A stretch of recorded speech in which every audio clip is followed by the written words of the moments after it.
Next tab जो हमारे पास available है वो है मेलिंग्स के रूप में। इसमें हमारे पास create, start mail merge, write and insert field, preview results और फिनिश, हमारे पास इस तरह के ग्रुप्स अवेलेबल हैं। सबसे पहले हम देखेंगे इसमें मेल मर्ज को। मेल मर्ज का प्रयोग हम एक ही लेटर को काफ़ी सारे अलग अलग लोगों को भेजने के लिए कर सकते हैं। मेल मर्ज का प्रयोग करने से पहले हमारे पास, जैसे मैंने एक लेटर लिखा हुआ है, देखिए इस तरह से एक लेटर आप लिख सकते हैं। मेल मर्ज में सबसे पहला स्टेप है स्टार्ट मेल मर्ज पे जाएं। आप ये बताएं कि आप क्या चाहते हैं मेल मर्ज में स्टार्ट करना। हम लेटर चाहते हैं, लेटर पे क्लिक कर दीजिए। मैं लेटर ऑलरेडी लिख चुका हूँ, आप बाद में भी लिख सकते हैं। आप यहाँ से रेसिपिएंट्स यानी कि जिन लोगों को आपने मेल भेजना है उनकी जानकारी यहाँ से पिक कर सकते हैं। यहाँ से उस जानकारी को लेटर में डाल सकते हैं। जैसे आप क्लिक करते हैं, देखिए आपके पास ऑप्शन अवेलेबल है न्यू लिस्ट, एग्जिस्टिंग लिस्ट या आउटलुक के कॉन्टैक्ट।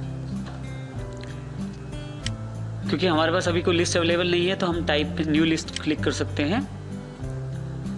देखिए हमारे पास काफ़ी सारी फील्ड्स अवेलेबल हो गए हैं इंफॉर्मेशन से रिलेटेड। हम यहाँ किसी भी प्रकार की जो जानकारी जो हमारे लेटर से संबंधित है वो डाल सकते हैं। देखिए मुझे जो रिक्वायरमेंट है वो नाम और एड्रेस की है, तो फर्स्ट नेम और एक एड्रेस, ये दो चीज़ें मैं फिल करना शुरू करूँगा। सबसे पहला रिकॉर्ड फिल करूँगा इसमें मैं। देखिए मैंने पहला रिकॉर्ड फिल किया है। इसी तरह से मुझे नया रिकॉर्ड डालने के लिए न्यू एंट्री पे जाना पड़ेगा। मेरे पास दूसरा रिकॉर्ड की जगह अवेलेबल हो जाएगी। इसमें मैं दूसरा रिकॉर्ड बनाना शुरू करता हूँ। देखिए यहाँ मैंने अपनी एंट्रीज फिल कर दी हैं। इस तरह से मैं अपनी एंट्रीज फिल करने के पश्चात इसे ओके कर सकता हूँ। यहाँ पे हमारे पास कुछ ऑप्शंस और भी हैं। जैसे आप किसी एंट्री को ना चाहें तो उसे डिलीट कर सकते हैं।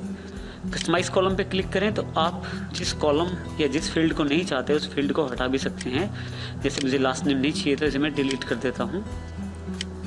आप चाहें तो यहाँ से उस फील्ड का नाम बदल भी सकते हैं और आप चाहें तो नई फील्ड भी ऐड कर सकते हैं। इसको मैं यहाँ से ओके कर देता हूँ। देखिए यहाँ से हमारे पास जो फर्स्ट नेम के बाद लास्ट नेम आ रहा था वो अब नहीं आ रहा है क्योंकि उसे मैंने डिलीट कर दिया है। जो नाम आप ऐड करेंगे या जो फील्ड आप ऐड करेंगे वो भी यहीं अवेलेबल हो जाएगी। इसके पश्चात इसे ओके कर दीजिए। ये आपसे उस फाइल का नाम पूछेगा जिसमें आप ये रेसिपिएंट लिस्ट या डेटाबेस जो है आपका उसे सेव करना चाहते हैं। स्टाफ नेम के नाम से मैं इसे सेव कर देता हूँ। एक बार रेसिपिएंट लिस्ट ऐड हो जाए तो आप उसको एडिट भी कर सकते हैं। एडिट करने के लिए आपके पास ये बॉक्स ओपन हो जाएगा। आप चाहें तो इनमें से कोई भी फील्ड जो है आपकी उसमें चेंजेस कर सकते हैं। चेंजेस करने के लिए आपको ये देखिए डॉटर सोर्स पर क्लिक करना पड़ेगा, एडिट का बटन दबाना पड़ेगा। जैसे ही आप एडिट करेंगे आपके पास एडिटिंग के लिए बॉक्स ओपन हो जाएगा। यहाँ आप एडिट अपने डेटा सोर्स को एडिट कर सकते हैं। फाइनली हमें कुछ एडिट नहीं करना तो इसे मैं ओके कर देता हूँ। फिर से ओके कर देता हूँ इसे मैं। नेक्स्ट सेक्शन है आपका एड्रेस ब्लॉक। अब यहाँ से अगर जिसको ये हमने लेटर भेजना है उसका एड्रेस इंसर्ट करना चाहते हैं तो एड्रेस ब्लॉक पे क्लिक करें। देखिए यहाँ पे मेरे पास रेसिपिएंट्स ऐड हैं उनका यहाँ ये व्यू दिखा रहा है और यहाँ से मैं नेम फॉर्मेट ले सकता हूँ कि किस तरह का नेम फॉर्मेट दिखाया जाए जो मैं जानकारी रखना चाहता हूँ। जो भी नेम फॉर्मेट चाहिए उस पर क्लिक करके मैं ओके कर दूंगा उसे।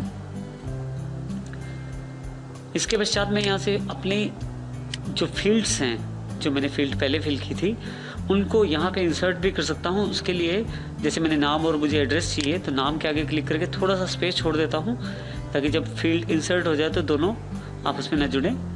फील्ड इंसर्ट करने के लिए इंसर्ट मर्ज फील्ड पे जाएं क्योंकि मैंने फर्स्ट नेम और एड्रेस फील्ड चाहिए तो एड्रेस फील्ड पे क्लिक कर दिया है। देखिए मेरे पास ये दोनों चीज़ें इंसर्ट हो गई हैं।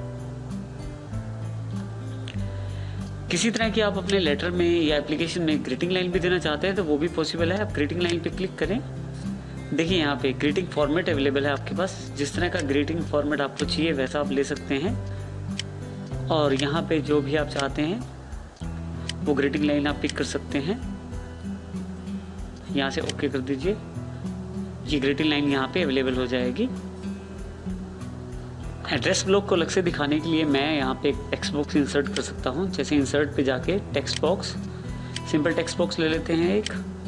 जो एड्रेस ब्लॉक है उसमें सेलेक्ट करके यहाँ से इसे कट कर देता हूँ और यहाँ पे जाके इसे पेस्ट कर देता हूँ। तो देखिए मेरा टेक्स्ट जो बॉक्स है उसके अंदर एड्रेस है जो कि राइट साइड अलग से दिखाया जा रहा है।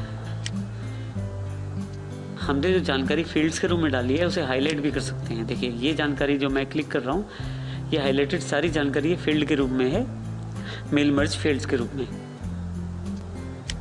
इसके अलावा मेरे पास यहाँ पे मैच फील्ड का ऑप्शन है। मैच फील्ड पे क्लिक करके अगर मैं चाहूँ, अगर मैंने कोई डेटाबेस एक्सेल से उठाया है या एक्सेल से उठाया है या किसी फील्ड को किसी दूसरे डेटा से अटैच करना है मुझे, तो देखिए यहाँ फर्स्ट नेम और टाइटल और इस तरह से जो चीज़ें आ रही हैं, इसके आगे अगर मैं क्लिक करूँ तो मेरे को ऑप्शन काफ़ी सारे खुल जाएंगे। मैं नेम को, जैसे मिडिल नेम को किसी और पार्ट से रिलेट कर सकता हूँ। इसके पश्चात हम लोग यहाँ पे प्रीव्यू रिजल्ट देख के ये देख सकते हैं कि हमारे पास नाम वगैरह और जो एड्रेस वगैरह है वो ठीक आ रहा है या नहीं आ रहा। प्रीव्यू रिजल्ट में भी मैं यहाँ ऊपर जो बटन दिए गए हैं इसमें मैं next record, previous record, first और लास्ट वाला भी देख सकता हूँ। इन सब के पश्चात मैं ऑटो चेक फॉर एरर, अगर कोई एरर रहेगा तो ये चेक करेगा उसे और एरर की जानकारी मुझे देगा अगर एरर होता है तो। और इसी के साथ सबसे लास्ट कमांड है फिनिश एंड मर्ज। जैसे मैं इस पर क्लिक करता हूँ मेरे पास 3 ऑप्शन खुलते हैं। Edit individual document. Edit individual document का मतलब है कि जितने मेरे पास रिकॉर्ड हैं वो सबके लिए अलग से लेटर उनके लिए तैयार हो जाए। और प्रिंट डॉक्यूमेंट्स का मतलब है कि जितने लेटर मेरे पास तैयार रहते हैं उन सब के लिए प्रिंटिंग निकल आए। और इनको मैं ईमेल मैसेज भी कर सकता हूँ। सबसे पहले एडिट इंडिविजुअल डॉक्यूमेंट्स को पिक करते हैं। जैसे मैं क्लिक करता हूँ मेरे पास एक बॉक्स खुल जाएगा। अब ऑल करेंगे, यहाँ से मर्ज रिकॉर्ड ऑल करें तो ये जितने भी मेरे पास रिकॉर्ड हैं उन सब के लिए एक एक लेटर अलग से बन जाएगा। करंट रिकॉर्ड करूँगा तो जो रिकॉर्ड दिखाया जा रहा है सिर्फ उसी लिए, और चाहूँ तो बीच का, जैसे मुझे सिर्फ 1 से लेकर 3 तक रिकॉर्ड के लिए प्रिंटिंग चाहिए या सिर्फ वही मर्जिंग करना चाहता हूँ तो सिर्फ उसको मैं प्रयोग कर सकता हूँ। फ्रॉम में मैं अपने स्पेसिफिक रिकॉर्ड नंबर से लेके एक स्पेसिफिक रिकॉर्ड नंबर तक देख सकता हूँ। जैसे मैं 1 से लेकर 3 तक रिकॉर्ड देखना चाहता हूँ।